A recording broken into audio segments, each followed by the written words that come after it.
Hello students, welcome back to my channel Aditya Physics Classes. Today in this lecture we will discuss about to find the magnetic field at a point on the axis of a current carrying circular coil. So first of all we draw the diagram. Here we consider a current carrying circular coil and current I is the flow in the coil. And this is the center of this coil, point O.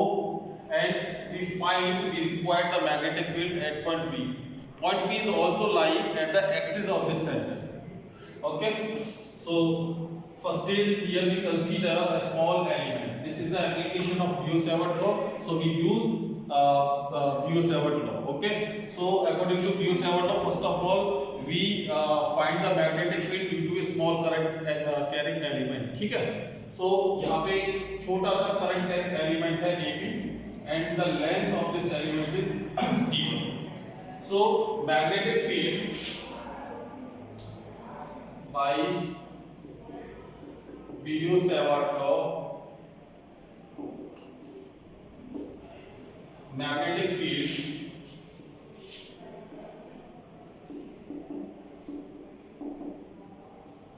at point P due to small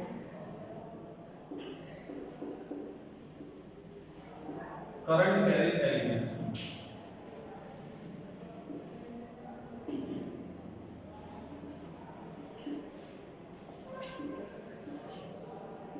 Okay, current carrying element D. So according to Biot-Savart law, this is dB.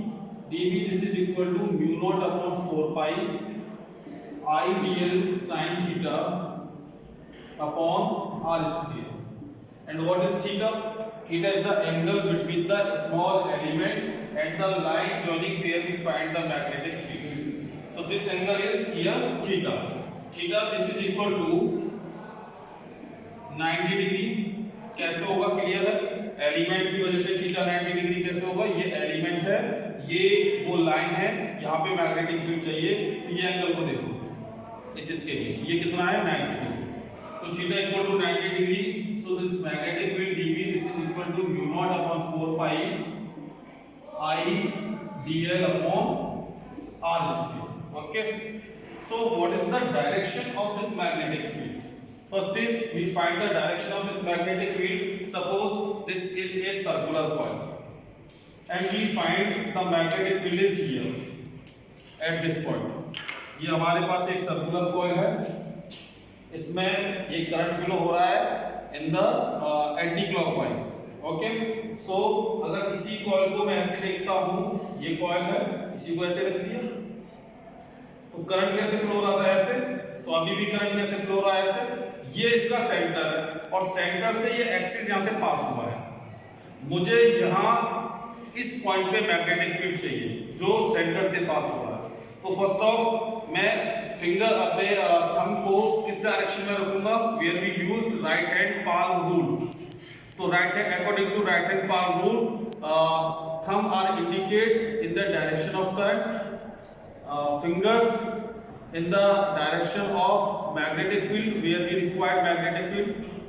So चारों उंगलियों को किस तरफ फैलाना है जहां पे magnetic field calculate करके देना है. तो देखिए इस एलिमेंट में करंट ऐसे फ्लो हो रहा है, करंट ऐसे भी जा रहा है, ये था ऐसे, तो ऐसे कर दिया तो ऐसे जाएगा करंट. तो ये करंट ऐसे फ्लो हो रहा है. मैग्नेटिक फील्ड कहां चाहिए? यहाँ पे. ठीक है.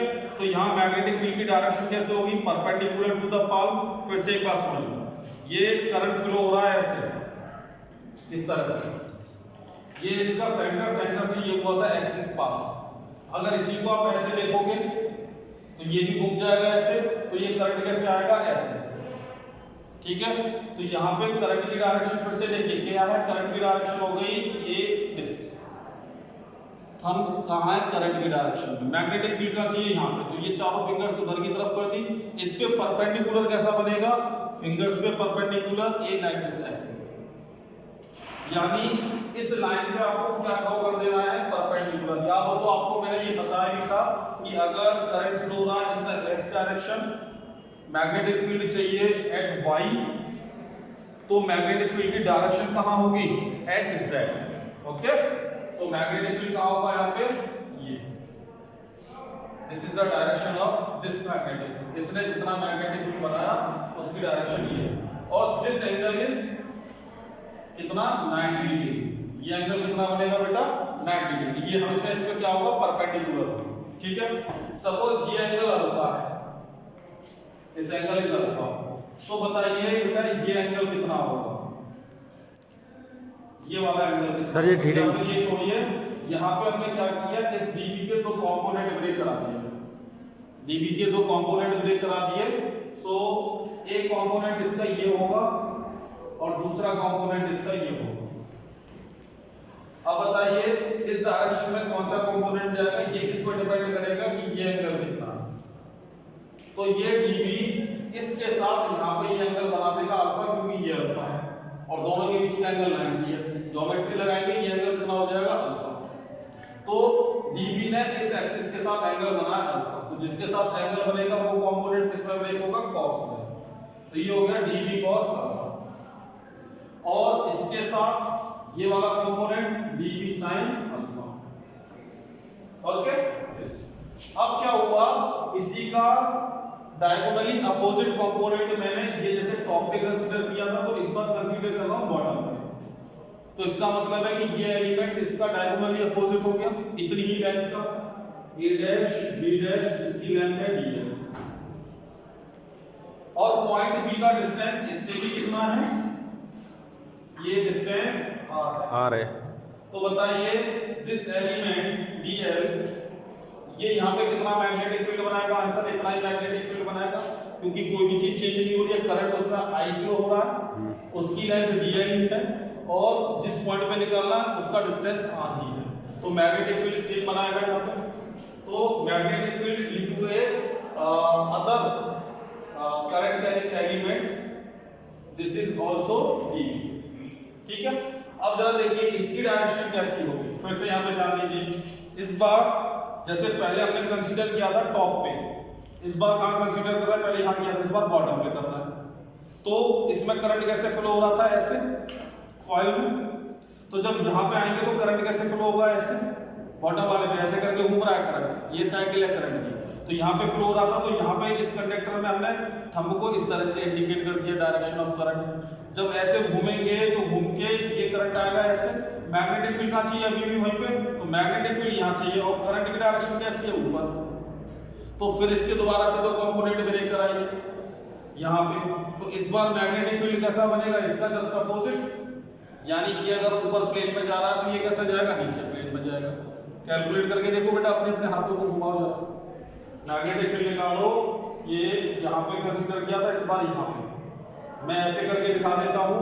ये करंट फ्लो हो रहा है मेरा इस तरह से कॉइल में, जैसे यहां बनाया हुआ है, इस तरह से करंट फ्लो हो रहा है, ये मेरी करंट की डायरेक्शन से, तो इसको हम क्या बोलेंगे, एंटी क्लॉकवाइज।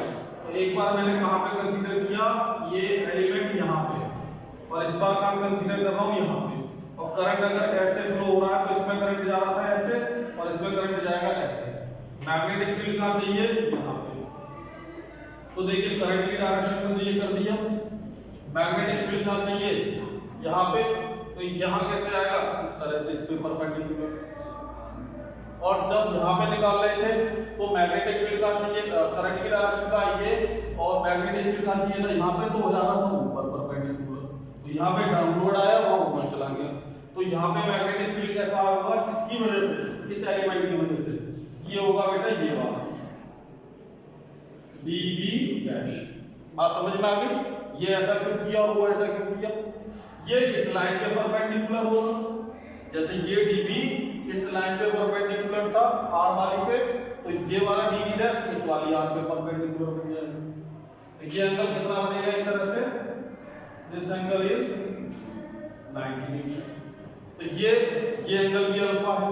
अगर ये एंगल अल्फा है तो बताइए ये वाला कंपोनेंट कितना बना, क्योंकि उस समय ज्योमेट्री से ये एंगल भी अल्फा हो जाएगा। तो इस डायरेक्शन में कंपोनेंट ब्रेक होगा dB cos अल्फा, और इसी का dB डैश होगा, इसको dB डैश cos अल्फा, और इसी का इस डायरेक्शन में कंपोनेंट ब्रेक होगा dB डैश साइन अल्फा। लेकिन आप लोग क्या देख रहे हैं, आप लोग ये देख रहे हैं बट बीबी इक्वल टू किसके है, बीबी डैश के, क्योंकि ये एलिमेंट जितना यहाँ पे मैग्नेटिक फील्ड बना रहा है उतना ही मैग्नीट्यूड इस एलिमेंट का है यहाँ पे बनाने वाले मैग्नेटिक फील्ड का, तो दोनों कैसे इक्वल है। तो बताइए अगर इस पूरी होल रिंग को ऐसे ही छोटे छोटे इक्वल एलिमेंट में डिवाइड कर दिया जाए तो क्या होगा, जरा ध्यान से देखिएगा। इसके इस कंपोनेंट ने dB cos अल्फा को इसको कैंसिल करा दिया, इसके इस कंपोनेंट dB cos अल्फा, ये दोनों तो इक्वल हो गए ना, dB डैश और dB यहां से।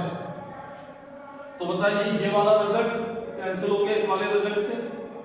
फिर से देखिए अगर आप यहां पे एलिमेंट कंसीडर करते हैं यहां पे, यानी इस तरह से यहां पे और यहां पे, और मैग्नेटिक फील्ड चाहिए एक इस पॉइंट पे, मैग्नेटिक फील्ड चाहिए इस पॉइंट पे, तो इस एलिमेंट में करंट कैसे जा रहा है नीचे की तरफ, यहां पे अगर कंसीडर कर रहे हैं तो करंट ऐसे करके घूम रहा है तो यहां जा रहा है नीचे की तरफ। मैग्नेटिक फील्ड कहां चाहिए, करंट जा रहा है नीचे, मैग्नेटिक फील्ड चाहिए इस पॉइंट पे, तो यहां इस तरह से बाहर निकल के आएगा। और जब इसकी वजह से निकालोगे तो करंट जा रहा है ऐसे और मैग्नेटिक फील्ड चाहिए इस पॉइंट पे, तो ऐसे इधर बाहर निकल के आएगा। फिर से उसके दो कंपोनेंट ब्रेक करेंगे, तो एक dB cos अल्फा, दूसरा ये वाला cos alpha.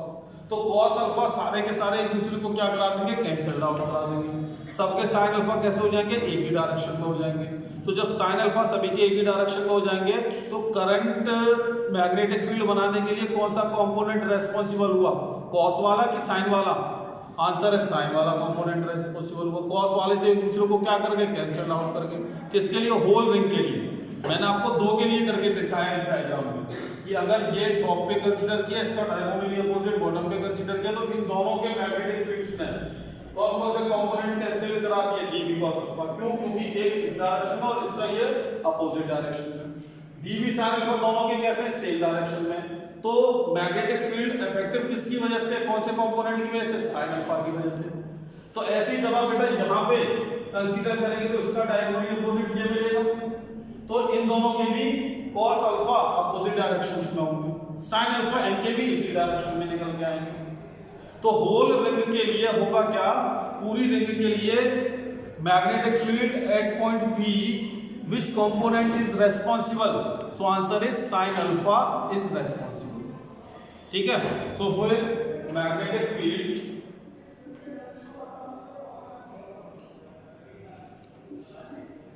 at point P due to whole ring, whole circular ring, ठीक है। अगर पूरी सर्कुलर रिंग के लिए निकाला तो दिस मैग्नेटिक फील्ड B और ये मैग्नेटिक फील्ड कैसे निकलेगा, इंटीग्रेशन ऑफ dB। लेकिन कौन सा कंपोनेंट रेस्पॉन्सिबल हुआ, cos की sin, तो क्या लिखेंगे यहाँ पे, sin alpha. Okay, so put the value of dB here, so this is B integration mu naught upon 4 pi I dl upon r square into sin alpha. फिर से देखिए इन राइट एंगल ट्रायंगल, ये वाले ट्रायंगल पे जरा ध्यान दीजिए, triangle OPA पे, in right angle triangle OPA find the value of sin alpha. sin is equal to क्या हो जाएगा, perpendicular upon hypotenuse. Very good. So perpendicular कितना हुआ इस एंगल, इस अल्फा के लिए a और हाइपोटेन्यूस कितना हुआ r, तो sin अल्फा की वैल्यू कितनी होगी यहां से, a upon r। Okay, so put the value of sin alpha here, so we get b is equal to mu naught upon 4 pi, इनको सबको भाग कर लो क्योंकि ये कांस्टेंट है, I dl upon r square, dl कौन सा नहीं रहेगा, इसके रेस्पेक्ट में इंटीग्रेशन हो रहा है, I upon r square into sin alpha की वैल्यू कितनी है, a upon r।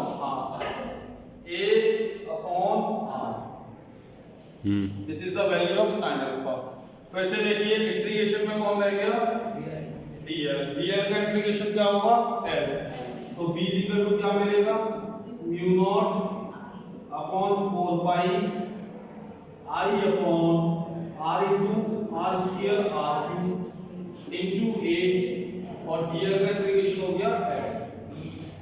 What is L? L is the length of this circular coil and this is equal to the circumference of the coil. ठीक है, ये किसके equal हो जाएगी? Circumference के इक्वल.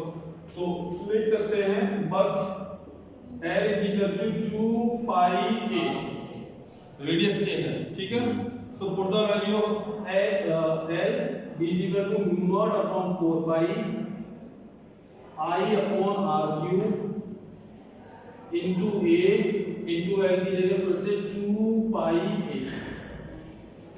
ओके, तो देखिए पाई टू पाई कैंसिल हुआ, 2 से 2 कैंसिल हुआ, 4 कैंसिल हुआ 2 टाइम्स, और कुछ कैंसिल हो रहा है और कुछ कैंसिल नहीं हो रहा है. So this is B is equal to mu naught upon 2 I into A square upon R cube. Find the value of R. फिर से देखिए वैल्यू ऑफ R, यहाँ से अगर आप ध्यान से देखेंगे this is equal to, this is hypotenuse, this is equal to square root of A square plus B X square का रूट, का square root means power 1/2 लिख सकते हैं. तो R की ये वाली वैल्यू को यहाँ पुट कराइए. सो B is equal to mu naught upon 2 I into A square upon R की जगह कितना A square plus X square और R की पावर है 3, और यहाँ पे कितना है R की value A square plus X square की पावर 1/2, और इसमें 3 का मल्टीप्लाई कराएंगे तो कितना हो जाएगा ये 3/1/2 में 3 का मल्टीप्लाई कराएंगे तो 3/2. तो इतना मैग्नेटिक फील्ड बनेगा at the axis of the circular coil. Please note it down.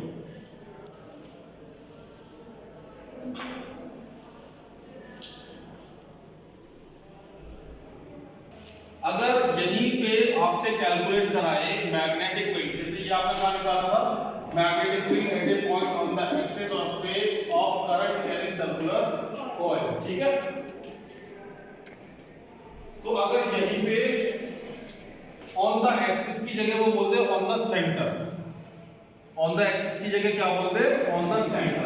तो देखिए जब आप ऑन द एक्सिस निकालेंगे तो ये point P from point O कितना डिस्टेंस था x, यानी उसका सेंटर से डिस्टेंस कितना था x. अगर आप सेंटर पे निकालेंगे तो ये पॉइंट P कहां लाई करेगा सेंटर पे एक तरह से. तो इसका मतलब है ये x डिस्टेंस खत्म हो चुका होगा, तो x की वैल्यू कितनी हो चुकी होगी 0. तो जब आप मैग्नेटिक फील्ड निकालेंगे, यहीं पे लिख देता हूं नोट करके, मैग्नेटिक फील्ड तेरी at the centre of the coil.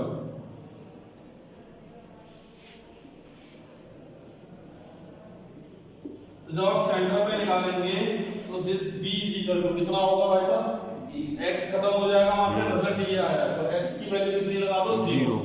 अगर x की जगह 0 आ गया तो this is mu naught upon 2 I A square upon A square की पावर 3/2 A का क्यूब, और उसको हम लोग लिख सकते हैं A का cube. So this is equal to BC, यानी सेंटर पे magnetic field mu naught upon 2 I upon A. इतना होता है सेंटर पे magnetic field due to a current carrying coil. ठीक है, नोट करिएगा.